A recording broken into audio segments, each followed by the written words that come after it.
kemudian suami selingkuh, tidak bisa menjaga kehormatan diri di hadapan keluarga, suami tidak suka ibadah, banyak. Pokoknya tidak pernah rugi dengan mengevaluasi diri. Nah, saudara-saudaraku sekalian, daripada kita sibuk menyalahkan orang lain, lebih baik kita sibuk dengan mengawali, mengoreksi diri. Yang pasti rezeki yang sangat besar dari Allah adalah ketika kita dibuka untuk mengetahui kekurangan diri, kemudian diberi kesempatan memperbaiki diri. Kita tidak bisa merubah orang lain sebelum kita merubah diri, dan bagaimana mau merubah diri sebelum kita jujur melihat kekurangan diri sendiri. Cermin untuk bercermin topeng, kejadian dan masalah bisa digunakan untuk bercermin diri. Adapun yang kelima, kunci yang kelima dalam menghadapi masalah, sesudah yang pertama siap menghadapi apapun, sebelum kejadian siap menghadapi yang cocok dan yang tidak cocok. Yang kedua, kalau sudah terjadi, hati harus ridho menerima kenyataan yang ada, sambil otak, tubuh, ikhtiar di jalan yang diridhoi Allah, memperbaiki kenyataan. Yang ketiga, kendalikan diri, jangan panik, jangan mendramatisir masalah, tetap proporsional, kepala dingin, hati lapang, yakin bahwa segalanya akan ada akhirnya. Yang keempat, segera evaluasi diri untuk meraup hikmah. Mengapa Allah menakdirkan ini? Karena semua pasti syarat dengan ilmu, syarat dengan hikmah, syarat dengan kebaikan. Tidak pernah rugi bagi orang yang beriman kejadian apapun, karena semua didesain oleh Allah maslahat bagi dunia dan akhirat. Dan yang kelima, cukuplah Allah sebagai penolong kita. Mengapa demikian?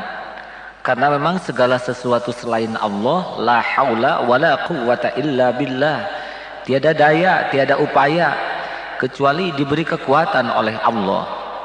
Bergabung jin dan manusia akan menolong kita, tidak bisa terjadi sesuatu tanpa diizinkan oleh Allah. Begitupun sebaliknya, bergabung jin dan manusia akan mencelakakan kita, tidak akan jatuh satu helai pun rambut tanpa izin Allah. Setiap makhluk ada di dalam genggaman Allah yang maha gagah dan maha perkasa. Dia yang membuat, dia yang mengurus setiap saat, dan dia terjadi apapun dengan izin Allah. Kesengsaraan kita adalah jikalau kita terlalu banyak berharap kepada makhluk dan terlalu banyak takut dari makhluk. Karena harapan terlalu banyak, padahal makhluk tidak bisa menolong tanpa dikuatkan oleh Allah. Akibatnya, selain kita akan menjadi rendah, menjilat kepada makhluk itu sendiri, kita harus siap menerima kekecewaan. Karena yang kita harapkan belum tentu dikehendaki oleh Allah menjadi bahan pertolongan kita. Begitupun kalau kita terlalu banyak takut kepada makhluk, ujungnya kita jadi takluk kepada dia. Padahal Allah lah yang menguasai segala-galanya, menguasai setiap kejadian. Sepelik apapun masalah yang kita hadapi, pasti Allah sudah sangat tahu. Dan Allah pun maha tahu jalan keluar dari setiap persoalan yang sedang menyelimuti kita. Oleh karena itu, janji Allah Subhanahu wa taala harus menjadi pegangan kita. Wa may yattaqillah yaj'al lahu makhraja.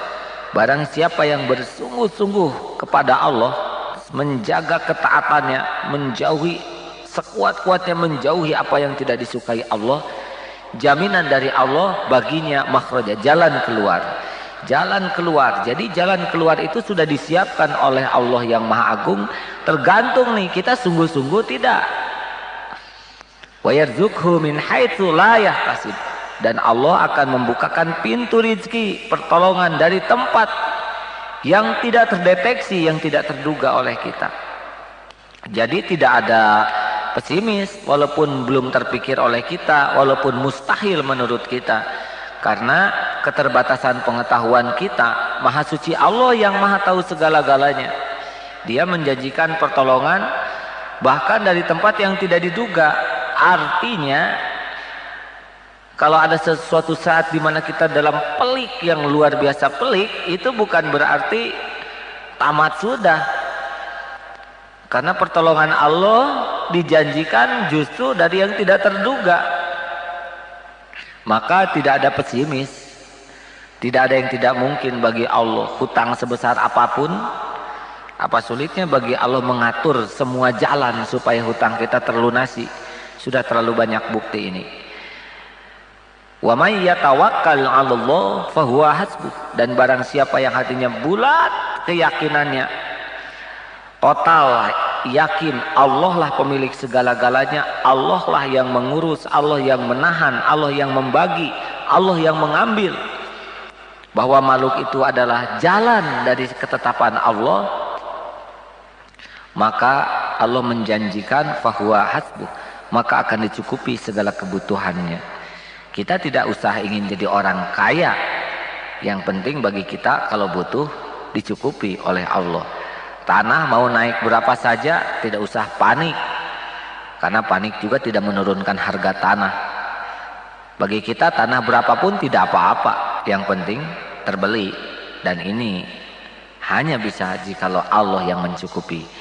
Oleh karena itu saudara-saudaraku para pendengar sekalian, hadirin hadirat, bahwa masalah terbesar bagi kita sebetulnya bukan dari masalah yang kita hadapi.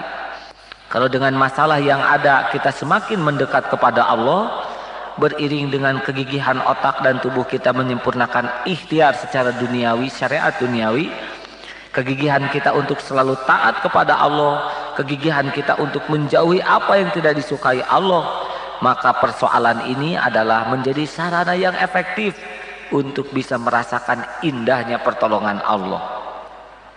Salat yang sangat terjaga, hati yang berusaha terjaga keikhlasannya, rasa syukur yang selalu menggelora, kesabaran yang begitu mempesona, membuat setiap langkah ini dalam menghadapi hidup, justru persoalan inilah yang bisa menjadi penambah ilmu, penambah kedewasaan, penambah wawasan, penambah kematangan, penambah kemuliaan. Jadi persoalan adalah sarana yang paling ideal dari Allah justru untuk mengangkat derajat kita, mengangkat kemuliaan kita.